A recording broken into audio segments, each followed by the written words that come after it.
And we are live. We are live. Wow. What fun. What fun. We just finished watching AEW Dynamite. Welcome everyone. This is Loser Lee's Wrestling. Loser Lee's Wrestling. This is the woos and whats of AEW Dynamite. My name is Red Jefferson. I'm here with Roy Hammer. And we have special guest Christy, aka Chica Marks. It's the big reveal. In the house. Big reveal.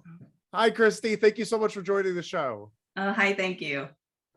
Hell yeah. Yeah, we're going to do it today. We're going to do it. We're going to have a fun time. This was a wacky show.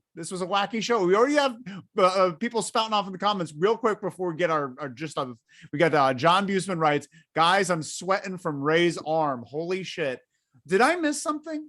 He got choke slammed and then his arm got stuck under the table and it essentially broke. He broke his arm in the final. Yeah. I missed that. Missed that. You didn't catch that either, Christy? No. Yeah. I missed that completely. That's very funny though. But it's not funny. It's not funny. But that spot was the entire match. I want to get into the match. I got a lot of problems. I have a lot of problems. It feels like this tale of two episodes of Dynamite. I feel like it was one way. Like the first half was great, and the second half was a lot. Right? Yeah, kind of. Yeah, we'll get into it. I got. What are your main thoughts on the night, Christy? Are you woo or what so far overall? I'm kind of behind because I was visiting family and stuff in Texas in the holidays, so I didn't see the past couple of the Dynamite and Rampage and stuff. I thought it started strong and it got me very excited, but yeah, towards the end, I felt like I was waiting for stuff to happen, and then things didn't happen. Yeah, it felt like they were. We're going to talk about that. I can't wait to get into it. But let's start off the night. This is TBS. They're on TBS now. Oh, by the way, Tony says boom. Tony writes boom. First time in a long time we see Danielson bleed so much. Hell yeah. Well, let's talk about that. First thing, we start off. We're on TBS, the brand new super station. We're in Newark, New Jersey. Hot crowd for Newark, New Jersey. Yeah. And we get the Bryan Danielson versus Adam Hangman Page 2. That was. I think I liked it better than the first one. Yeah. What do you thought, Super Roy? I did. I also liked it more than the first one. It felt like in the first one, Hangman was trying to get up to Danielson's level. Mm-hmm. But in this one, they started at the same level and it was very intense from the beginning. And I loved it. I love a little intensity. It was very intense. And I really enjoyed it. I mean, we'll break it down as we go on. But yeah, overall, I thought it was a masterpiece. I thought it was absolutely fantastic. I think as soon as I saw the judges and who the judges were, I was like, okay, this isn't going 60 minutes. Wait, Christy, were you disappointed in the judges as much as I was? Did they do anything like when I just like spaced out or something? They just, okay. Yeah, they did absolutely nothing. They showed up. Maybe they'll do something later in the show. They'll make a callback, but it never, nothing. I kind of feel like it's interesting. I feel like that's the easiest people they could have picked. They literally walked around backstage and grabbed people. They're like, "Ooh, we forgot to get someone." I feel like I'm gonna blame the pandemic for it. I think it's hard to like bring in a Ricky Steamboat or bring in, let's just get the guys who are already here. What I thought was weird in like regards to the pandemic and in regards to the judges is that they weren't technically sitting at ringside, but they were like sitting behind the guardrail. They were like with the fans. That was weird. I thought that was a little strange. I wish they had a table right near the entrance where they're taking notes. They cut to Jerry Lynn taking notes, and he had a clipboard on his lap. And he was like just taking notes on his lap, which I thought was strange. Big Show was doing that too. And it was very funny. I thought he was drawing a duck or something. I just feel like, did anyone read or see that Max Caster commented earlier today saying that he was going to be one of the judges? Yeah, I did see that. Well, I heard about it. I didn't see it. I was disappointed when I heard that and saw that. I was just like, oh, that's a weird choice. But I wish they at least pick someone from the roster to get maybe some sort of gimmick going out of this, or maybe have something for Danielson to do afterward. They're probably going to do a 3, right? That's a good question. I want to see a 3. Do we feel comfortable with it ending on 2, Christy? I'll see another one. Right? Hell yeah! More jumping jacks in it. I'm good. Everyone give it up for Chica Marks right now. Chica Marks is coming on live to the show. Thank you all so much. And also a big thanks to Jazz, our tech today, who's filling in for Tam. Everyone give a honk, as many honks as you want. But back to the thing, there was a lot of blood in this. And there's a lot of blood, which was cool. And Tony writes, Danielson bleeds so much, which was so good. Tony also writes, the judges did what they did best, get paid to do nothing. Wait, what are you trying to say? I believe you think Jerry Lynn does nothing? I was going to say, I believe Jerry Lynn does a lot. The other two don't do much. I don't think Big Show does a lot at all. I think Big Show just shows up a little bit. I think Jerry Lynn is an acceptable, if not above average judge in any situation, regardless. It's the other two that I struggle with. Yeah. We get a lot of blood in this match. We get a lot of blood from, but we get a lot of headbutts. Yeah, I love the head. Yeah. You love the headbutts. I wrote them down. I really had conflict with the headbutts personally. I had conflict because they're bleeding from the head. They're bleeding from the head, and they're just like, "Oh, I know what I'm gonna do. I'm just gonna whale my head into theirs."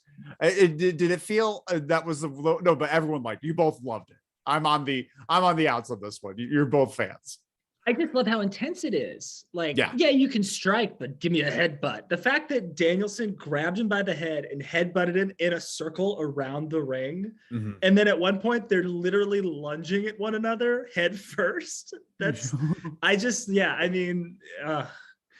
added to the intensity and it made it feel more personal. And the fact that they were both bleeding so much and they were just like headbutting blood onto one another. Sure. Was just like, it was fantastic. Excuse the fire engine. While this is going on, make sure to smash that like button. It's really helpful. It's been helpful. If you keep smashing that like button, that's very important. They did beat the hell out of each other. Yeah. I really enjoyed that. And I thought this was a smart use of blood. I felt like this was like a really impactful, like, oh, they're really going at it. They're giving it their all, rather than sometimes we just see blood for the hell of it. Chica Marks, we never get your opinion on this. How do you feel about like blood or tacks being used so frequently? I really like it, but I'm new to wrestling. I don't know if everyone knows that. So this is still all kind of new to me. Sure. Yeah. Chica Marks is fresh into wrestling. What are you, 6 months into wrestling? No, it's been about a year. I started you started. Yeah. Wow, I thought that this was 2021. I thought this was January of last year. You've been a year and a half. Wow, what fun we're having. So we get Hangman Page winning.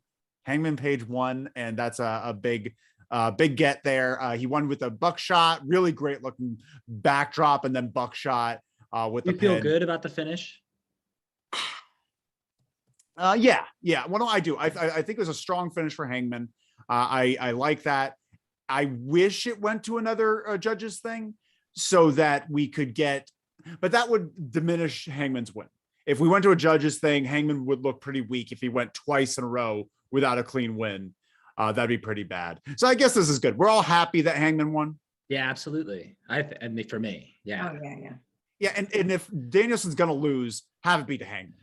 And have it be in this way. I mean, the thing that happened that I think is so good is that he won definitively. And it wasn't like a roll up. It was like he hit a big move and then he hit his finish and the match was over. It was a definitive win, but they beat the shit out of each other and Danielson lost nothing from this. Sure. Hangman only gained.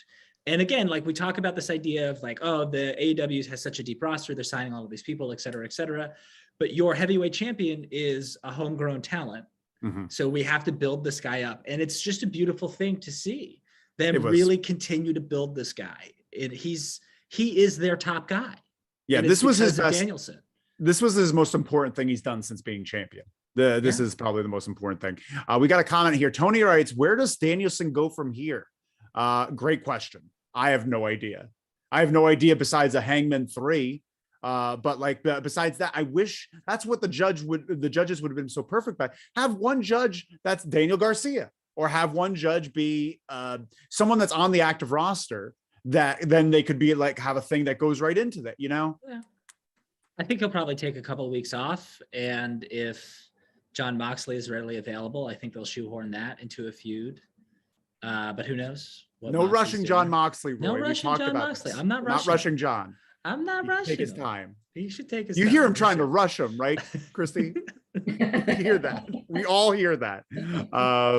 Okay. We got also comment here. King MKS. Serena Deep's promo was intense. Yes, it was. And I can't wait to talk about it. We're not jumping the gun here. Let's get to talking about some backstage. Acclaimed happened. Acclaimed were in the back. And they said they're going to have a music video next week. And they're really tired of Darby Allin and Sting. Christy, are you excited to see this music video? No. How do you like the Acclaim? Do you feel like are they fun for you, or are they just kind of annoying? Kind of in between right now. I haven't decided.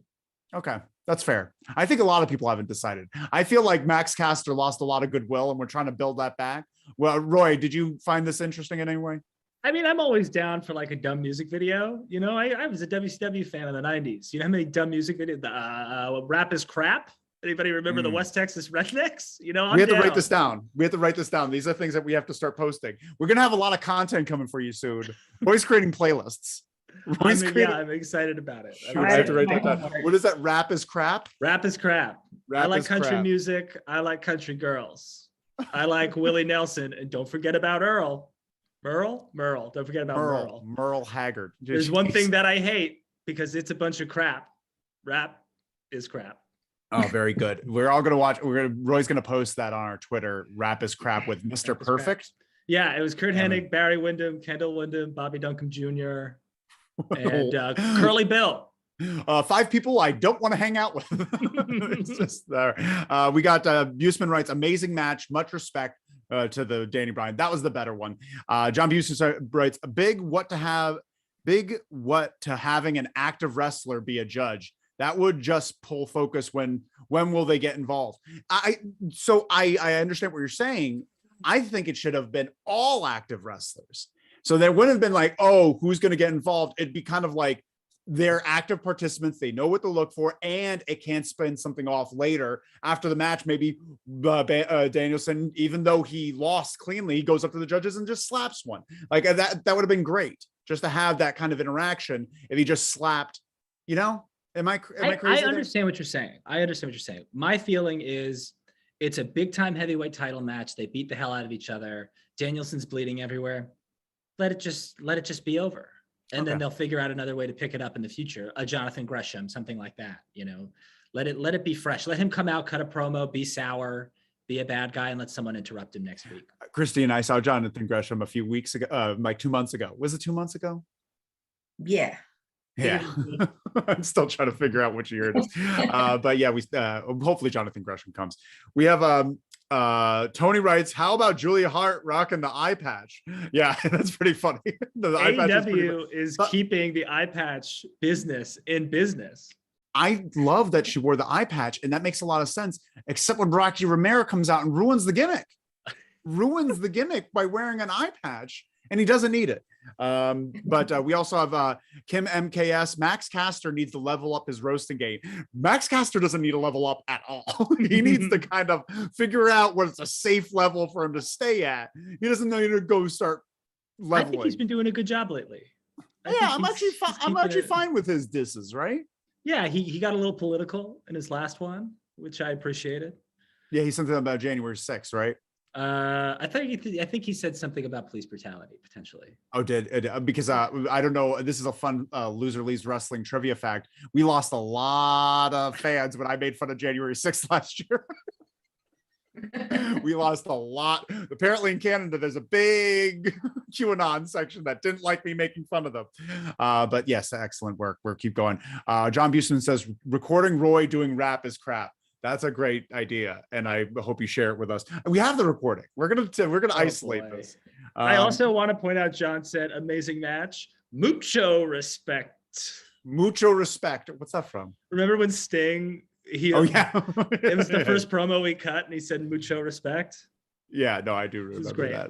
And then Tony writes, "Yo, listen." Yeah, thanks, Tony. Real helpful. We gotta move on. We gotta get out of here. MJF versus Captain Sean Dean. Captain Sean Dean sausages. We get them coming out, and they're in the ring, and then CM Punk comes out. CM Punk comes out, chases MJF away. MJF's like, whatever, I don't want to do it. And then CM Punk's just like, yeah, kicks Sean Dean, gives him the GTS. Everyone in the crowd is kind of like, wait, what's going on? Like, why do you do that? Like, there's definitely a hush after that happened. And then it was announced that MJF lost. And I thought that was great booking. Yeah, I think that was really clever. What do you think of that, Chica Marks? Do you think that was fun, or do you think that was just a waste of time? I think it was fun once I figured out what was going on. I was so confused. Sure. Are you a fan of? You're a big fan of Punk, right? For these past year and a half, you've grown to be a Punk fan, or are you? Because you've only seen him now, so I wonder what your take on CM Punk is. I've seen some old clips back when he did Ring of Honor and stuff. Sure. But yeah, I don't know. Actually, I'm not a huge fan, I don't think. That's a hot take. That's an LLW hot take. This is a part of the LLW universe. We're discussing it right now. CM Punk, Roy, you liked this gimmick though, right? I did. I enjoyed it. I think it was, I actually was messing around with my sling or whatever it was that I was using. And I fast forwarded like a little too far, and all I saw was Sean Dean getting the GTS, and I was like, hey, what's going on here? Why? And then to see it happen in real time and to see it play out, I liked it. I thought it was very funny. What a good way to get at MJF. What a good way. I think it's fun though. Very smart. How Punk said, I'm going to do this every time until you agree to fight me. I wish that they would do it 2 or 3 more times, and he would keep losing because Punk would keep getting involved. I want more clever ways of him losing though. Yeah. Like I would like to find different fun ways to call it. But wait, hold on. How did this get a DQ? Nothing gets a DQ. The man was thrown through a table tonight, and that didn't get a DQ. The title match. Oh, give me that. It was very upsetting. I think we all can agree that was. Can we at least be on the same page with that? That there should be rules. I mean, it's probably the first time I've seen one, because it never happens. It's only the second time it's ever happened. What's the other time? So the other time is really kind of a cop-out too. Pac used a chair in the Kenny Pac Iron Man match. That is the only other DQ in the history of AEW. And did he lose a point in the Iron Man match? He lost a fall. Yeah. He lost a fall. Well, that was actually an old, that's Kurt Angle and Brock Lesnar. Yeah, right. Good call. All right. Good call. Then we get MJF and Punk talking afterwards, which was a pretty heated little, pretty saucy little segment. I'm just going to recap it real quick.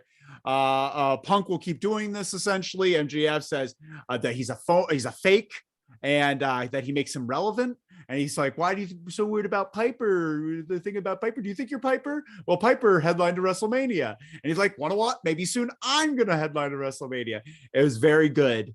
And then Punk came out and then said something about he said WrestleMania. If you want to go and main event a 4-night buy one get one free extravaganza and then get released, Go ahead. That was pretty good. That was really pretty good. stone cold. That was very that good. Was especially on a day where a bunch more people got released. Yeah. Oh, did wait, hold on. Did William Regal get released? Mm-hmm. It's officially William Regal got released. Yeah. Who releases William Regal? Imagine releasing William. It's crazy. It's just a crazy. What I'm saying right now? What I'm going to say? What are you saying? AEW, goodbye Tully. Arn, best wishes. Bring in William Regal. Bring in Road Dogg. Do not bring in Road be Dogg. your managers. That's who can talk. They can talk and get people over. Arn can talk and get people over too. I don't know about Tully, but Arn definitely can. Do you like Arn and Tully, Christy, or would you like some fresh blood? I kind of like Arn. Tully, Thank no. you. Yeah. Well, I think we all turned on Tully. We all went sour on Tully. Tony writes, can Punk survive 4 power bombs from Wardlow? No. We're going to talk about that eventually. Why don't we just come on. talk about it now? No, let's hold off. Can he survive 4? I don't know. Let's move on from this. But next week we're going to get Punk versus Wardlow. Let's just talk about it then. Punk versus Wardlow. Is anyone upset by this Wardlow a push or that Wardlow segment? Does anyone find it an effective way to get him over, doing the same exact thing 4 or 5 weeks in a row after doing this maybe 4 or 5 times when he first started? It feels like they're literally just doing the same thing over again. I feel bad for every opponent. So embarrassing. It is embarrassing. Like, who else got this? Didn't Captain Sean Dean get this treatment too? Captain Sean Dean got that treatment. That's true. Or Captain Sean Dean. And who was today? Today was Antonio something. Antonio something. I don't even know if they said his name. I was like listening for it, and if they said it, they said it one time. Yeah, they said it one time. Yeah. And I saw it on the screen, but it was long. It was like a long last name. Yeah, it was a long last as name. Antonio. It's something with a G in there. But during that match, Antonio goes to the outside, right? And he's just like, whoa, I don't want to face Wardlow. He's standing back. Then Sean Spears beats him with a chair with the ref. The ref was distracted. He was checking Wardlow. He throws the guy in the ring, and the ref sees this unconscious man. Ring the bell. Hey, if he didn't see it, it didn't happen. He doesn't know what happened. He could have slipped. Is this too much fiction, Christy? Is this too silly? Was that too silly? It's getting silly. There was something else that happened tonight that was even sillier. I'm sure I'll cover it. I'm going to bring it up. Oh, I will. But this wasn't too silly for you. This was still in the realm of wrestling believability. Yeah, a little bit. I just felt, I don't know. John Buseman writes, Regal and AEW, wet emoji, wet emoji. Yeah, that's honestly where it should go. But then we get pinhead. That was the dumber thing that I which one? Squarehead, pinhead. Oh, yeah, we'll get to that too. That's coming up next. We're going to talk about Squarehead, pinhead. It's literally when the show changed. But during that match, we get the power bombs. Roy, how are you feeling about Wardlow in these powerbomb deals? So, today I really watched for it because you've mentioned a couple of times that Wardlow stops and stares at the crowd, and I never pay attention to it. Also, because I'm usually kind of zoning out during these segments a little bit because I know it's going to happen. Yeah. And I watched for it today, and it's interesting because it's like he hits the first powerbomb and he stares at the crowd, and like he gets like kind of a reaction. And then he hits the second one and he stares a little bit more of a reaction. Third one, same kind of reaction. But then he hits the fourth one and the crowd pops. It was the fifth one. No, it was the fifth one where he power bombs and then does that roll into thing that he just gets another one. And they're doing, honestly, if he did it like that, like fast, it would be so much. The reason I agree with that. Him stopping is killing that reaction. Mm-hmm. Him stopping and looking around, because that makes sense in every other part of wrestling, to stop and get the audience engaged. But with that power move, they want to see intensity. That's what Brock does. Brock doesn't sit around and like hold the German and just look around. Well, do you remember when Jericho used to do it too, back in like 99, 2000, when Brock would do the power bomb and then hold on to them and hoist them back up and then and hold on to them? Yeah. That is something he should be doing. That's impressive. He should be doing that move. He's not, but honestly, I don't think he's strong enough to do it with a lot of these wrestlers. I'm not saying that he couldn't do it. Not saying he couldn't do it twice, but that's a lot of work. Sure. There's a fly. Sorry, there's a fly. We got to move on from this. We got to get out of Wardlow territory. Oh, but can I just say, okay, when they started doing this a few weeks ago, I was anti Sean Spears, but every week he grows on me a little bit more. Yeah. I like Sean Spears a little bit more every week. Is honestly their little odd couple pairing is kind of adorable. And y'all see Who Framed Roger Rabbit? Mm-hmm. Sure. Remember the judge? Yeah. Remember the judge when he gets his eyes poked out and he becomes a toon? Oh, his hair. In his hair, he looks like Sean Spears. He looks exactly like Sean Spears. And he also has that kind of menacing attitude with the chair. Like, it's honestly, I think Sean Spears is doing some great work right now. Yeah. He's a human cartoon, definitely. He's very cartoony. We got King MKS saying, I think Vince McMahon has a grudge with NXT for losing against Dynamite. That is why he released so many talents, including Regal. Regal and Road Dogg, 2 gems. And I don't care what you say about Road Dogg. I think Road Dogg is great. And Road Dogg would be a great manager for Jurassic Express. It's just a shame, though, because he's such good friends with Jeff Jarrett that he's just going to start that new promotion with Jarrett. He's not going to AEW. I don't know what's going on with that. But dude, I think to speak to King's point, yeah, 100%. Absolutely. Did you see? Did y'all happen to see Braun Breaker's entrance last night on NXT 2.0? I just saw the ending. I didn't see the show. You know, there's the original like gold X, right? Like the original like logo, the NXT, like the big X. He literally like enters. He's on the stage, and there's a giant gold X that he kicks in half, and it just breaks in half. Okay. To be like the old NXT's dead. Sure. Yeah. Wow. It's just Triple H's visage in the background on a cross. It's very dark. By the way, if you haven't done it already, smash that like button. It's right there. Just smash it. Just smash it. It helps so much. It has helped. Just keep smashing that like button. Let them know that you're there. We also, Buseman writes, he's a jobber. They fall down a lot. I'm assuming, I'm not sure which person. He's talking about Antonio. Oh, poor Antonio.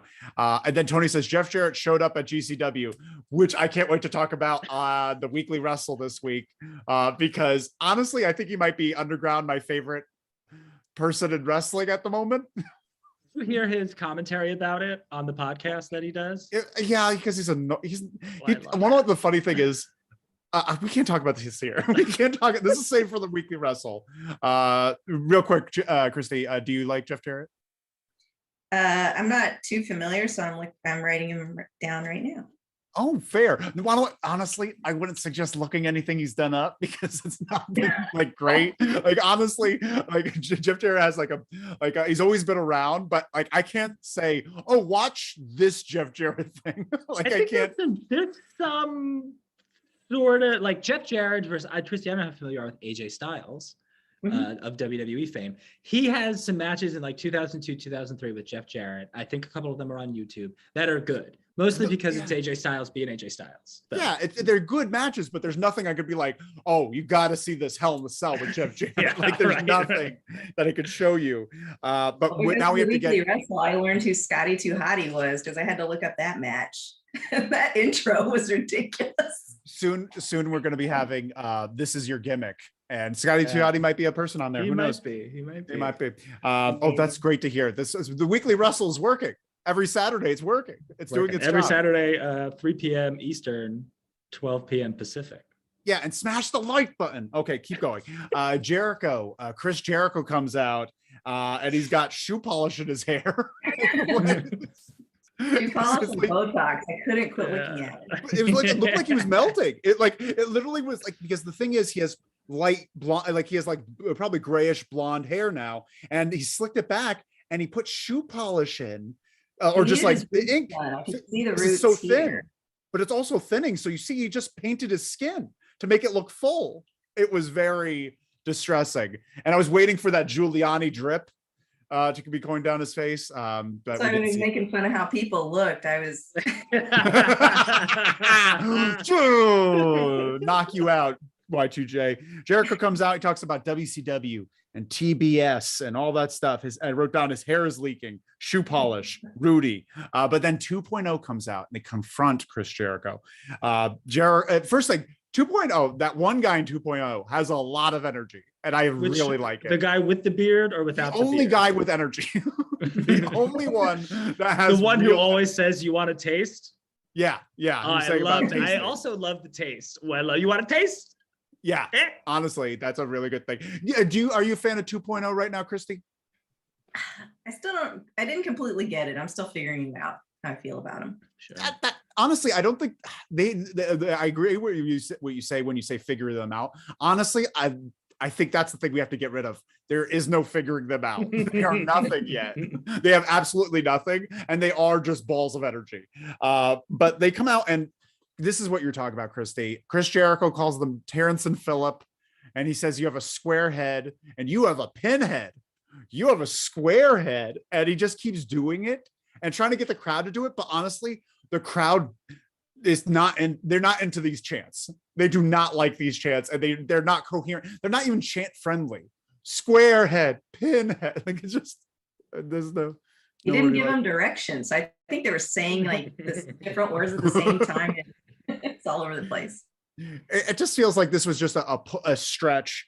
But then we get a beat down on Jericho, and then the Proud and the Powerful and Eddie Kingston come out. Does this make sense, Roy? Or is this something that's making sense? Yeah, because they fought each other last week, and they're fighting each other again this week on Rampage.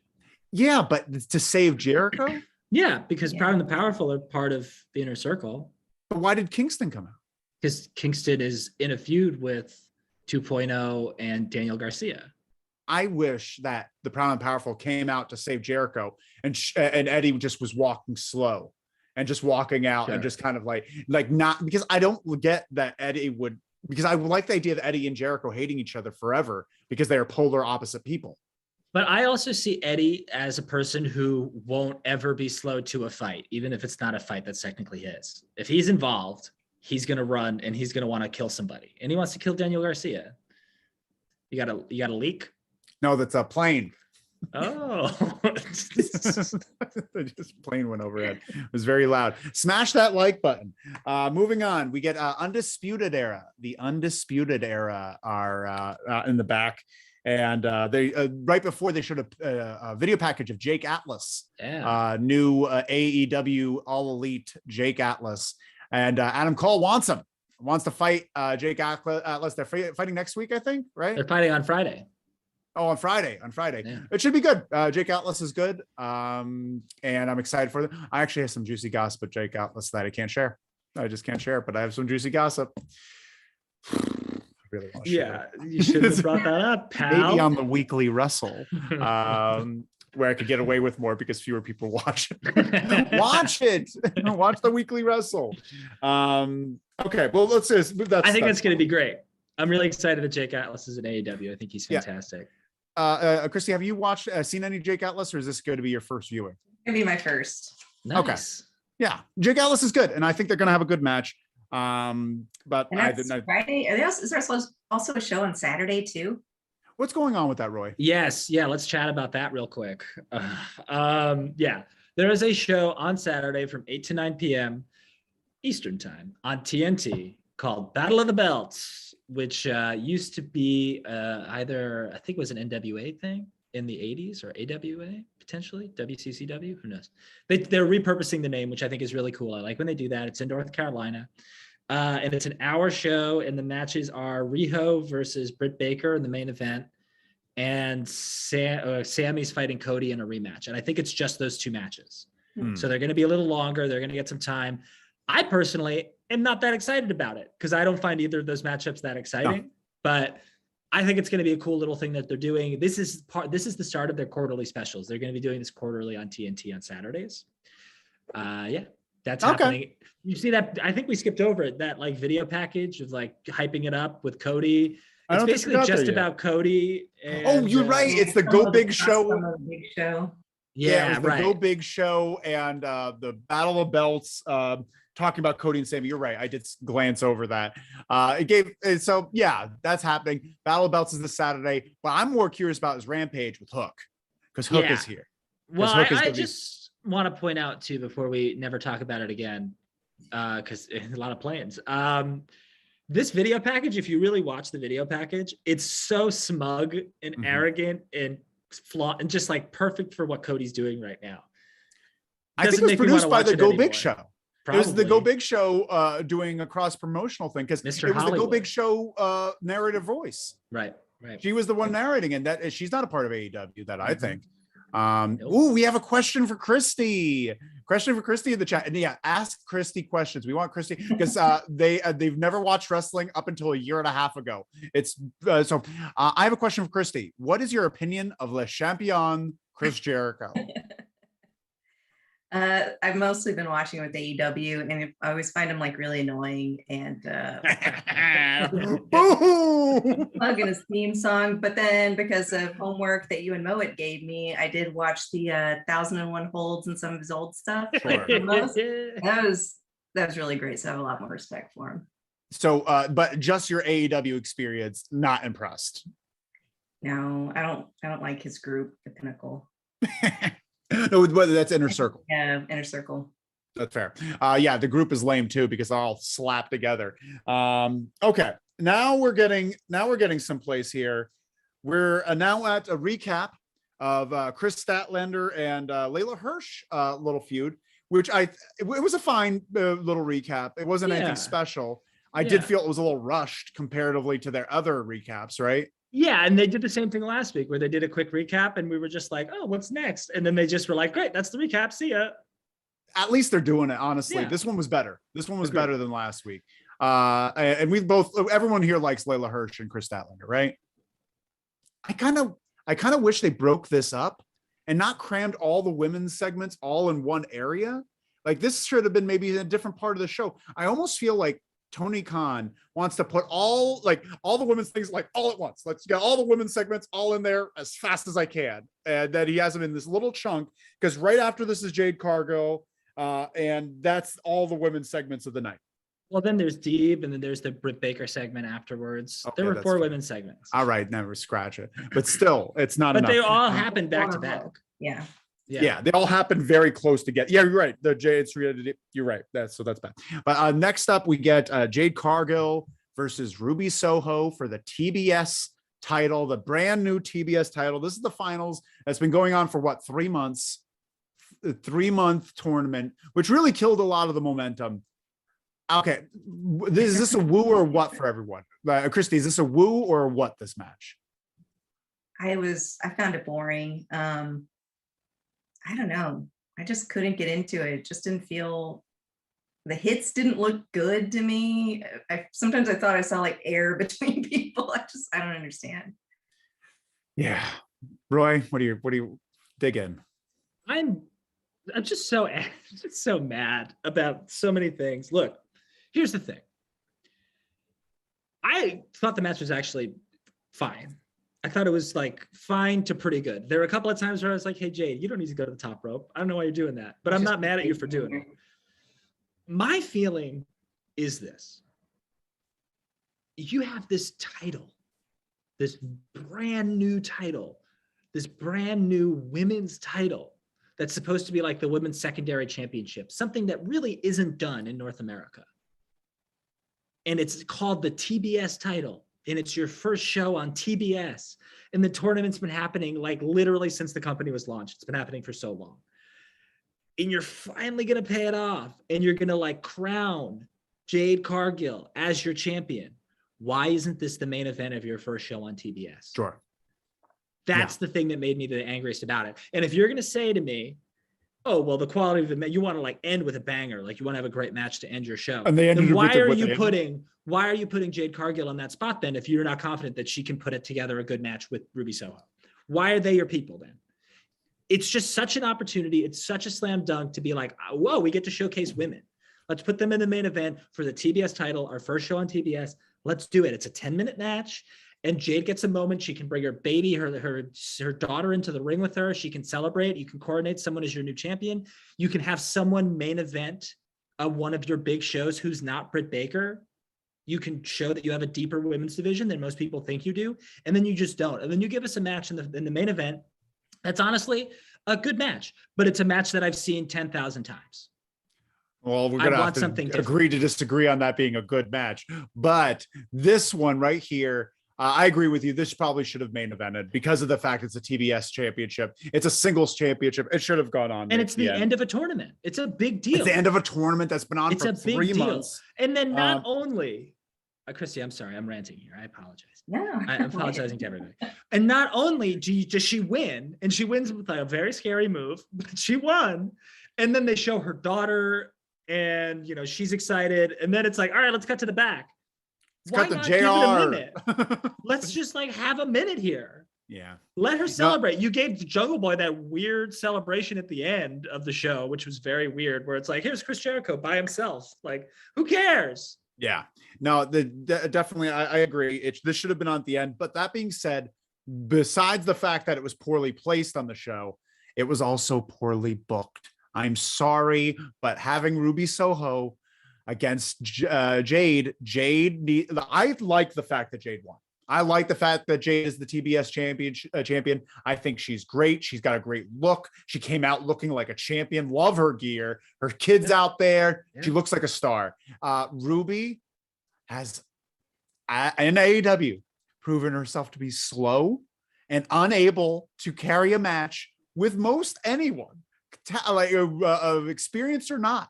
I think this should have been a good opportunity for maybe Thunder Rosa versus Jade or Shida versus Jade in the finals. If they're going to have Jade go over, it should have been one of those two.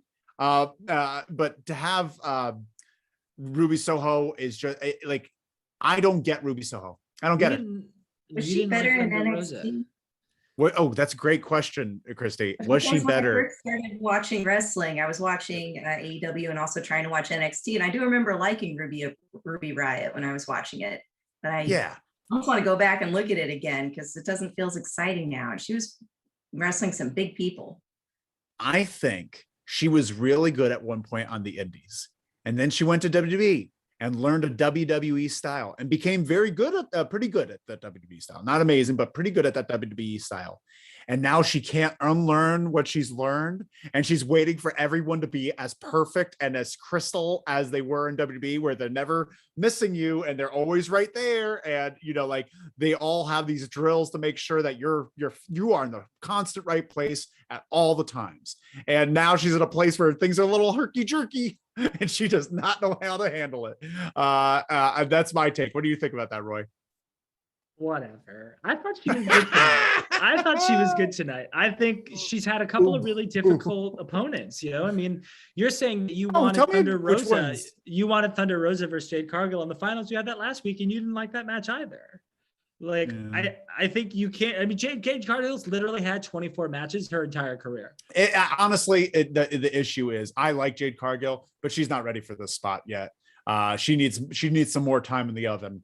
It's an interesting call. This would have been a good. Honestly, if I were to book it, Thunder Rosa would be champ. Yeah, right. The Thunder Rosa would have been champ if I had call. Who would be your call, Christy, if you had to pick your TBS champ out of the women available? Probably Thunder Rosa, just because she just is such a good face. I love it. Yeah. And Roy, you picked Ruby Soho. I would pick Serena Deep 10 out of 10 times. Oh, that's actually great. Well, you're right. I'm sorry. That's actually the right answer. Serena Deep deserves it. And let's talk about it. By the way, Jade Cargill won with an avalanche glam slam. She has a different name for it, but I forget what it is. It's something with Jade in it. Jaded. I think it's just called Jaded. Jaded? Oh, okay. Yeah. Don't like that. But she won with that, and they almost fell, which is pretty bad. But did you see at one point she started going to the top rope? Like, yeah, I was just like, "What are you doing, Jade? Jade, no!" Yeah. Jeez. But next up, we get JR interviewing Serena Deep. Fire promo. Yeah. Great work. Serena Deep, she's just like, I have a PhD in this shit. That's what she says. She's the professor. Are we all in love with Serena Deep right now? Oh, definitely. Right? She's like a badass. She started at a 10, and that's what I love. JR's like, I have a question for you, and Deep just starts screaming at him, and I love it. I feel like only her, MJF, and Eddie Kingston can really draw me in. Yeah. I guess John Moxley too. Sure. But you're actually, one thing is Deep, she's only been given really this past 2 months 2 months, maybe a little longer, where they've given her mic opportunities. That's only been like this. She's been around for like a year and a half. She's been around for a year and a half since we started doing the podcast, even. But like she has just gotten the opportunity to speak, and she is great. She is captivating. She's real. Like everything, you believe everything she says. You believe absolutely everything she says. Oh, I've been missing a lot of comments here. Tony writes, I like Christy more than Red. Already Jericho needs to step back. Good, Tony? Tony, you better. Okay. King MKS says, I have another question for Christy. Who are your favorite male and female superstars so far? Right off the top of your head, Christy, who are your favorite male and female? Right now, Eddie Kingston, I think. And it was Thunder Rosa, but actually Serena Deep, I think, might. God, also, that's Thunder Rosa just isn't doing as much, but there was a time that she really got me. I blame Tony Khan. I blame Tony Khan for it all. Yeah, I mean, he's the booker. Because she was fire earlier this year. 2021, the start of 2021, she was just as over as Britt Baker. Just as over as Britt Baker, and they just dropped the ball. John Busman says Deeb, and then King MKS says Serena Deeb is female Bret Hart. That is true. And if you really do believe that, though, you should smash that like button right there. Smash the like button. Let everyone know you're smashing it. Tell your friends to smash it too.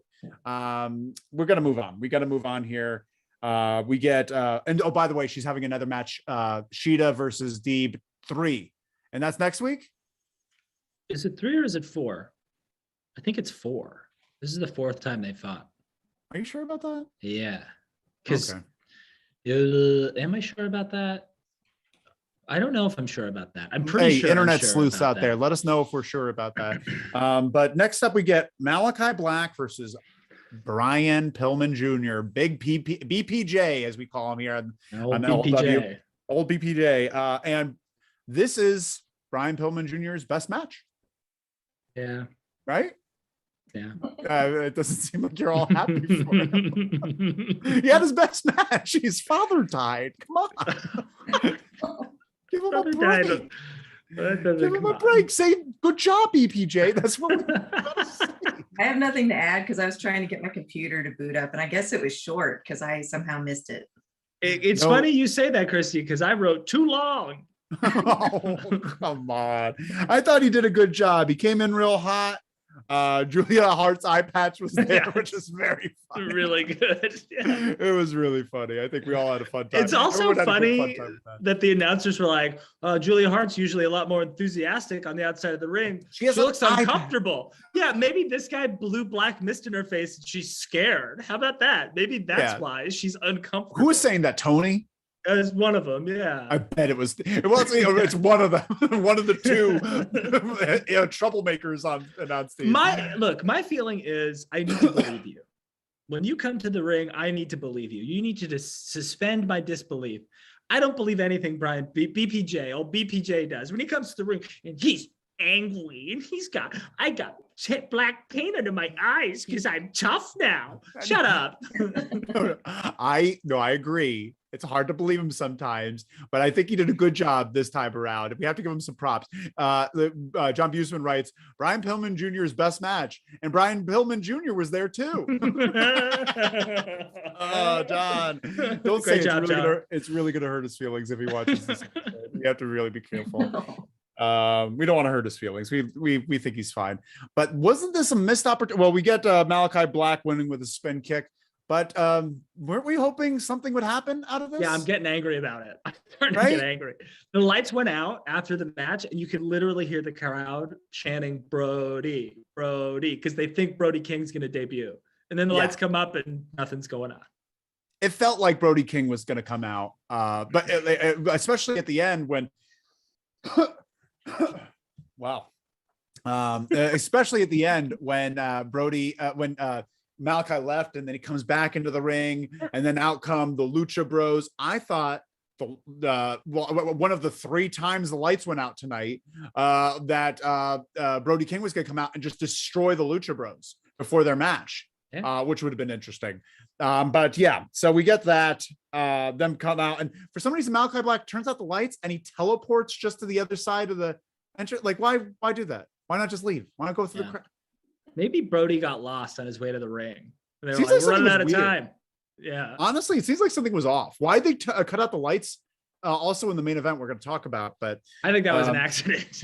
I think they just forgot to. I think someone just was leaning on the button and they're like, "Oops." That's what I imagined too. Yeah. Okay, I'll take it. Next up, we get Tony Schiavone with who? Ruby, with Ruby Soho. Ruby. And Ruby was very upset that she got interrupted.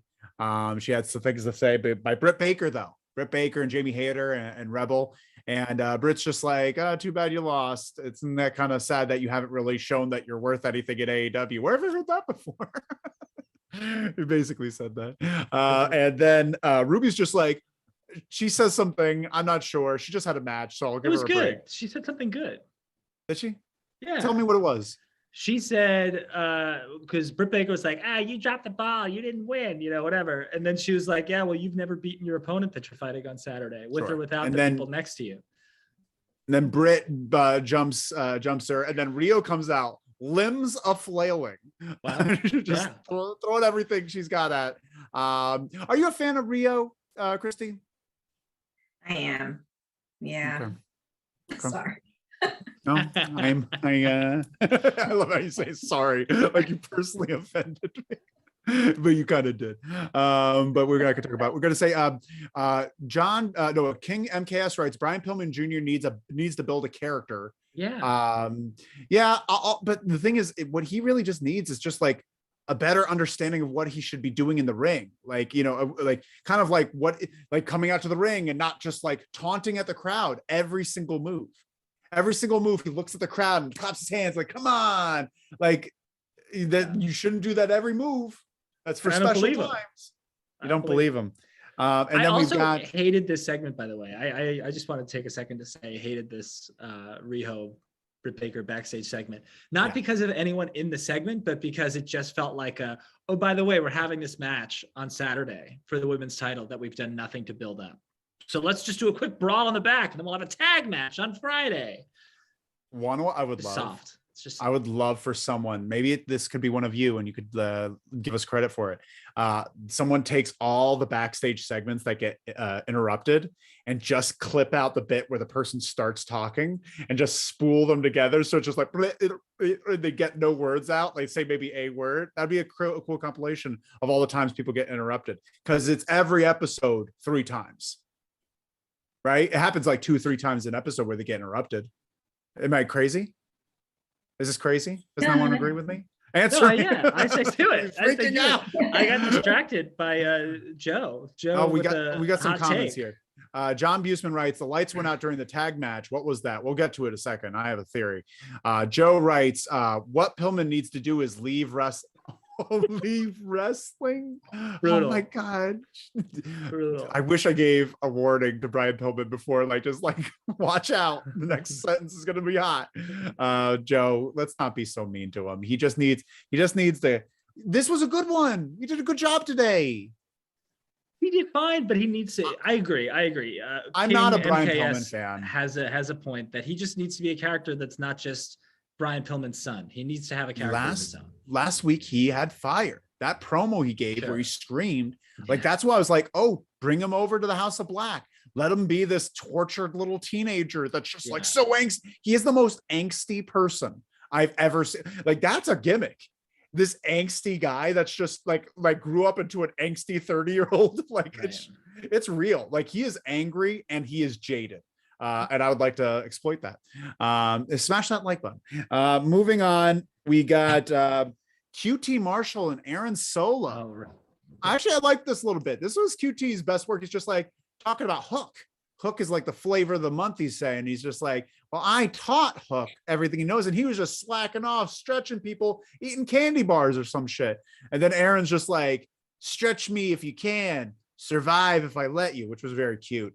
Chica Marks, are you as hooked on Hook as we are? Are you hooked on Hook? Well, I've been kind of behind because I missed the past few episodes. So. You haven't seen Hook yet? No. Have you seen any Hook yet? No, I just got back from Texas. I can't wait for you to see Hook. Hook is a vibe. Hook, I think that's the best way to describe Hook. Hook is a vibe. He's the biggest underground success that I've seen at AEW. What do you mean underground? Like he was hanging around in the background, literally the background, for 2 years. Yeah. Okay, you're right. Didn't say a word, and then comes out, and he's my favorite. Yeah, he's an underground. I think this is going to be his best match too. Aaron Solo is a good wrestler. Yeah, Bailey's husband is a good wrestler. I agree. Ex-husband. Oh, dang. That was his claim to fame. Why are you being so hard on Aaron Solo? What are you doing? No. He's there. He's definitely in AEW. I don't want to be Aaron Solo. I don't know him. But guy. Bless. We got the main event right now. We met him. Did we meet Aaron Solo? Whatever, it's fine. I met Aaron Solo. We shook at an Inspire Pro event. We shook his hand. Yeah, whatever. Oh shoot! No, don't say we shook his hand. We met him. Yeah, Let's keep this crest going. Joe writes, "Hook is a feeling, and we are hooked on him. Hooked on the feeling." Oh, that's cute. That's very cute. That's good. That's cute. Hook will be a main event star in no time. King MKS says, "We agree. We're all pro Hook here, and we can't wait for Christy to see Hook. Cap and Hook, as I like to call him. No, we shouldn't call them that. They'll stick. But we got the main event right now. It's Jurassic Express versus the Lucha Bros for the AEW Tag Team Championship. And long story short, Jurassic Express won. They won the championship in a match that I could best describe as choreographed but not rehearsed. You're such a tough guy. It's literally the epitome of like Lucha Bros and Jurassic Express both have a type of match where the other people have to cater to, but they work so well together where everything they do is pre-planned and everything they do needs to be in the right spot, the right time. And if the person's not there, they're freak out. They're waiting for them. They're where'd they go? I can't do this move until you do that move. There's a lot of that. What are your thoughts on this, Christy? Do you think this was a 5-star classic? No. Considering that I love both groups separately and I get so invested when they're against other people, I was surprised how much I just wasn't caring about this. Yeah. I also kept getting confused by little things that were happening. What would describe this confusion? Like maybe I missed when, I don't know, just like the flow of it. I missed when Jungle Boy like was on the ground for a long time. I don't even know how he got there. Maybe I looked away, and then the lights going out. Sure. So the lights going out, I probably was some sort of accident. It had to have been an accident, right? What else could it have been? It could have been like an Malachi Black like Easter egg, like, hey, Lucha Brothers, just so you know, I'm around. If it cost them a match, then I'd be cool with it. But it literally came out of nowhere and killed the momentum. It really killed the momentum because everyone's just like, wait, did someone come out? The crowd was looking everywhere. And they had to kind of rebuild at the last 5-10 minutes. They had to kind of rebuild. I just thought that was a little clunky. But what you said about the flow, Christy, how you didn't necessarily get a flow. There was no flow to this match. There's no flow to this type, like, because you can't flow in a match where you're constantly waiting for someone like Jungle Boy just being on the outside for a long period of time. He was waiting for them to do a sequence of moves so he could just jump back in. And that's why it just felt weird. It just felt weird. Even when the table came out, it just, I don't know, felt a little off to me. Yeah, I was hoping Christian was going to turn tonight.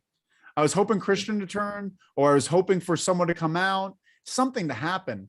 But we get out. What's that? Did Christian do anything? Like really? Alex Marvez pulled out a table, then Christian chased him off. Oh, that's Alex Abrahantes, not Alex Marvez. Oh, I'm so sorry. There's too many Alexes. How many Alexes are there? There's 3. 2. Who's the third? Is there another Alex? Oh, maybe. Alex Riley, Alex Shelley. There's a bunch. Don't make, I'm not crazy. Yeah, sure. King MKS says the match was so modern WWE-ish. I disagree. WWE would never allow this on their TV. They would not allow this. Well, it's not that bad. It's not that bad. It's not that bad. I'm sorry. Hold on a second. I'm not saying it wasn't sloppy, but if you're telling me that they'll allow Omos versus AJ Styles in a 4-minute squash of AJ Styles on their television, they would allow something like this. They would never allow this style of wrestling on their television, but that doesn't mean that it was bad necessarily. I'm not saying, of course, Omos squashing AJ Styles is not the greatest idea, but it did the greatest match. But it was like I will gladly take a short squash than a long clusterfuck, like a long whatchamacallit. That's what it was. It was just a lot of people doing things with not real much sense to it. Tony says it's not what we want, and what we want is Santina and Ortiz versus Lucha Bros. I want Santina and Ortiz versus FTR. That's what I want. I have a lot of feelings, not a lot of thoughts, but a lot of feelings. I'm having a lot of feelings, and they're being hurt right now. Well, no, it's just like, I'm mad that this was the main event. So before the match even started, I was angry. And then it hit me halfway through the match that like, this is fine, but I've just seen it. I've seen it already. And I think I want more out of their tag division. They say they have the best tag division in the world, which talent-wise, they probably do. But I'm just seeing the same matches again and again now. This is the third time they fought each other. Santana and Ortiz have maybe fought each of these teams once, maybe. There's not enough Santana and Ortiz. Mm-hmm. FTR had to fight the Lucha Brothers multiple times. They never really got on the same page. That's really frustrating to me. Lucha Express or Jungle Express or Jurassic Express, thank you. They've just had so many high profile matches in the last 3 months that they've lost that like I don't care anymore really. And then I don't know. I agree though. I want Santana and Ortiz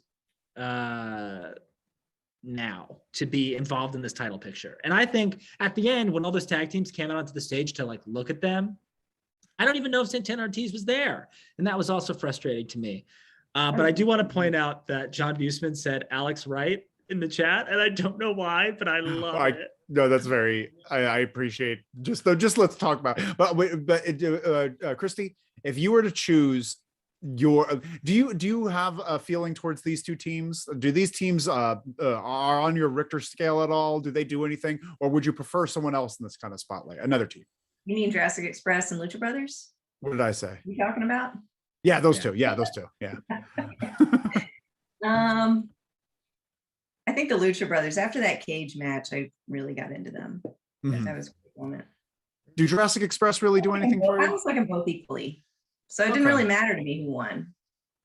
Yeah, I'm happy. One of the things is the reason that they put this at the end of the night is because Jungle Boy is so important to AEW, and they wanted to give him a celebratory win, this big AEW championship win. I feel it's just that I honestly feel if it was Jurassic Express versus FTR for the championship, that would have been an amazing match that really showcased them and what they could do. We have a lot of comments here. Joe writes, choreographed but not rehearsed. Great burn and way to summarize the match. I thought so too. Nasi Martinez, Santina Ortiz versus FTR was last year. Lol. Are you burning me? Yeah. I just met you. You should smash that like though. I appreciate you joining us. Thank you so much, Nasi. King MKS, time to give the Guns a chance at the tag team titles. Did you see Austin Gunn when they were doing that? Like the shot of all the tag teams, everyone was looking serious except Austin Gunn. Who was the one that was just singing along to Tarzan? I have no idea. Probably him. Probably Austin Gunn. It might have been him. Someone was just singing along to Tarzan and just like play air guitar while everyone else is being genuine and like angry. And FTR is just like, why are we with this mess? They were like, we should be the only ones out there. That's what would have been better. But like, I guess they're trying to show we have a big division, right? Yeah, I think it's a good reminder. I think Tony Khan's like, oh, well, we've only had the same 4 tag teams on television the last few months. Let's get all the tag teams out there so they can all stare. Yeah. You're gonna get us in trouble with TK, and it's not gonna look good for us after that.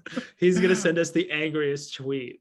Joe writes, wished Hangman Danielson went on last, missed it. Great match. Oh, you missed it. Great match. It was a great match. It was, I think it was better than the first one we discussed earlier. Nasi writes, the order the segments were in made no sense. Why did Chris Jericho do his welcome to DBS promo so late?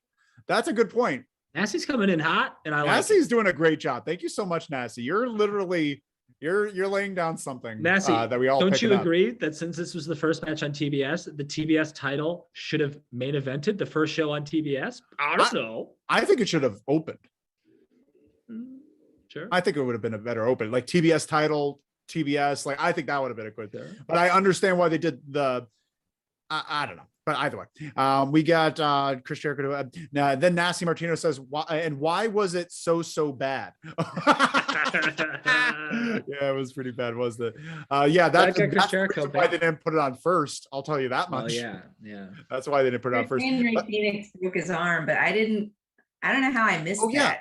Yeah, let's talk about that. We get the win with Jungle Boy doing a quick roll up on Penta, but during the match, so Alex Marvez pulls out that table and then gets chased off by Christian in a pretty comical running situation. Then you get Luchasaurus and Phoenix on the apron, gives the choke slam. I was looking at Luchasaurus the entire time because that rubber that's around the table that never really breaks snapped up into his chest, and he seemed to be selling that. And I was just like, oh, that must have really stung. I missed. So what happened with he gets choke slammed, and I think this was on Luchasaurus, to be honest with you.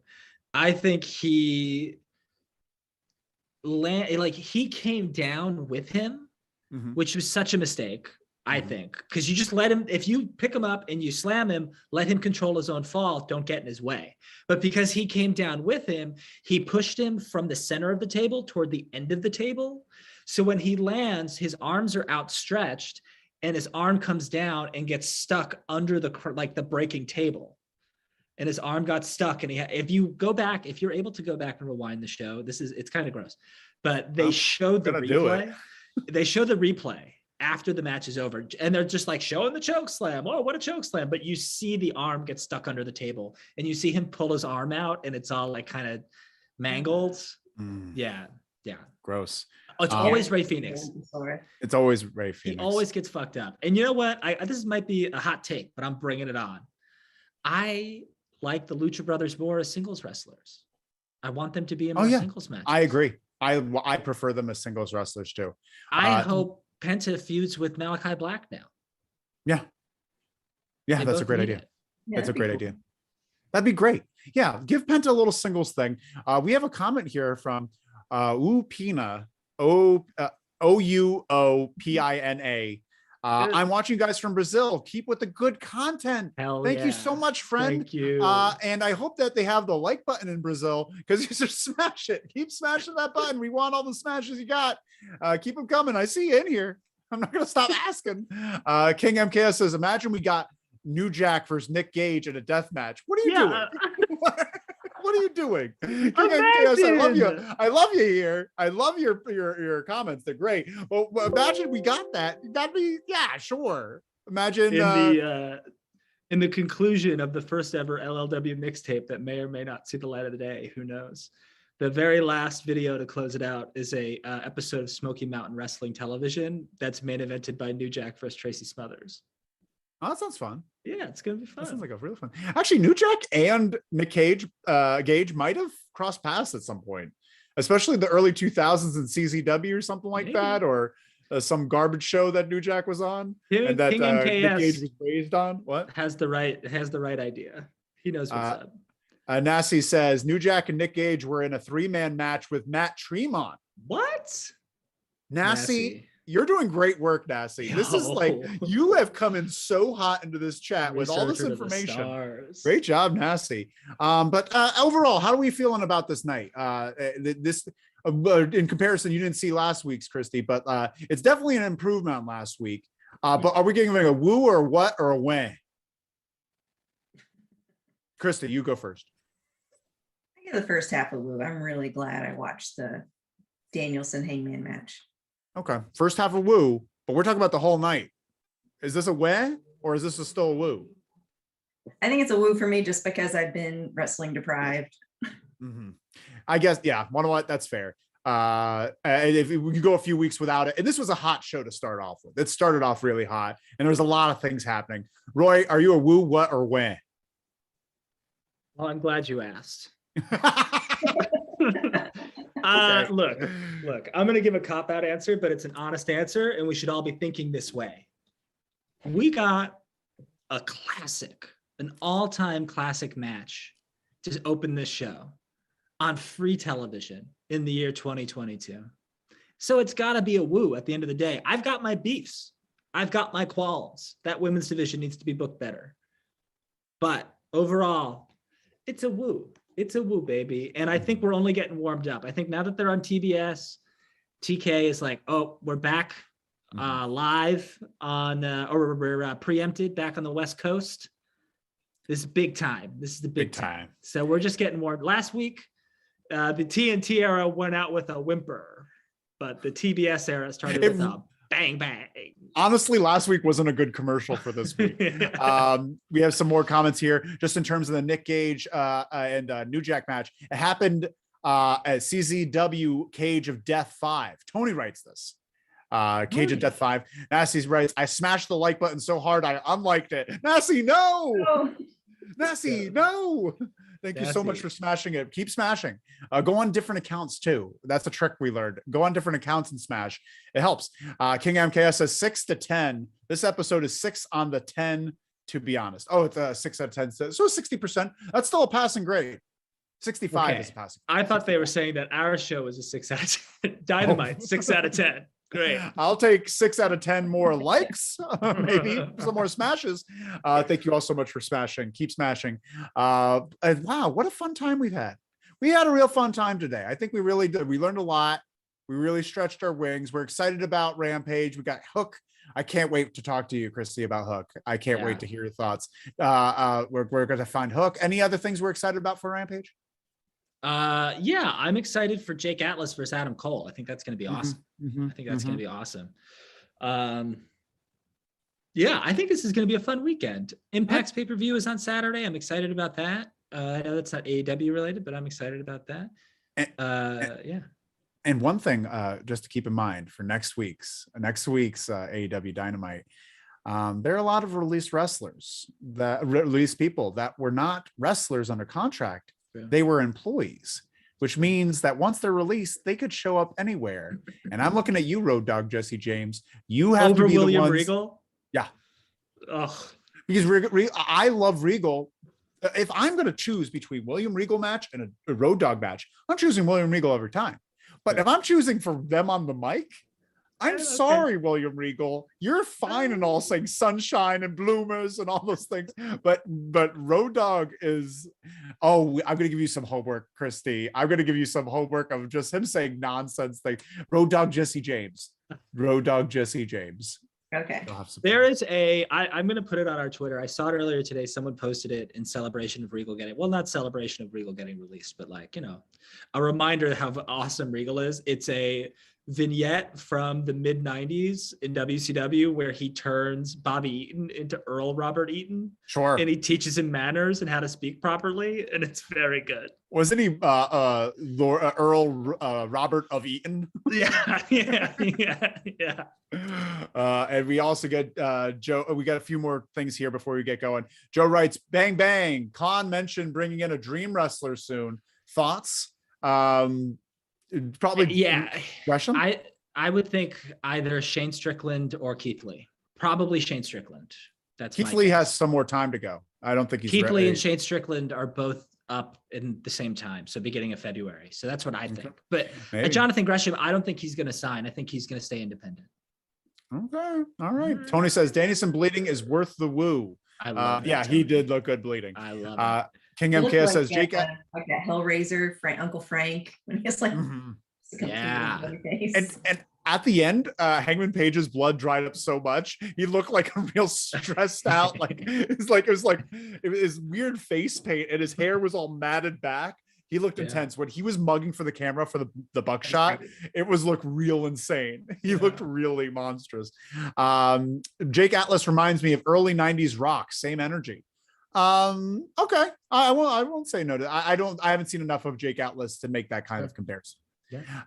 Joe writes Gargano to AEW. Okay, cool.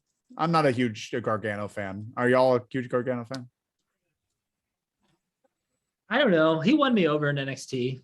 I think he'd have great matches, but he's just another guy who's going to have great matches. I want Ciampa. Yeah, me too. I like Ciampa. Yeah. Then we get, oh, wow, there's so many comments. The show is in Cleveland. Nasi writes, honestly, I think I'd rather see Atsushi Onita versus Nick Gage in a death match. Hell yeah. Blow Nick up with some fireworks. This entire chat has gone off the. I love it. Did you hear that announcement that they're announcing Beach Break? Beach Break's going to be in Cleveland, so people think that's going to be Gargano's debut. I don't know when that is. It's sometime in January. I don't think he can. He can't. No, he's got a 3-month. No, he doesn't. No, his contract expired. That's right. He can just do whatever he wants. Great. All right. Fine. Hey, if you bring in Tony Nese, you got to bring in Gargano. Get rid of Tony Nese, then bring in Gargano. I can't have both of them on the same show. They have the same personality. It's no, that's not true. Gargano has a good personality. I don't know. We have to get out of here. We got to get out of here. We're burning our wallets here. Thank you all so much. Thank you all so much for joining us today. The whoos and whats of AEW Dynamite. This is Loser Leaves Wrestling. Follow us on all the things. Smash that like button and follow us on all the things. Loser Leaves Wrestling, Loser Leaves Pod on Twitter, and loserleavespod@gmail.com if you have some questions. Thank you so much, Christy, for joining us today. Christy. Oh, thank you. You guys have helped me on my journey. Hey, yes, if people want to follow you and find you, where can they find you? That's the thing that people say on podcasts. Nothing's public, so never mind. Don't follow her. Leave her alone. I can't. Yeah, they can't know who I really am. That's fair. I'll post all her credentials on social media later. Thank you all so much. Thank you. My name is Red. I'm here with Roy, Ijaz, and thank you so much to Christy. Thank you, everyone. Have a good night. Bye. Bye. 3, 2, wait. 3. Olay.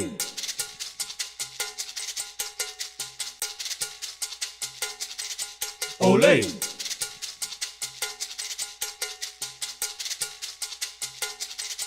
Olay.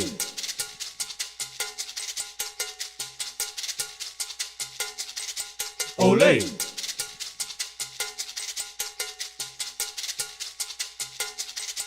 Olay.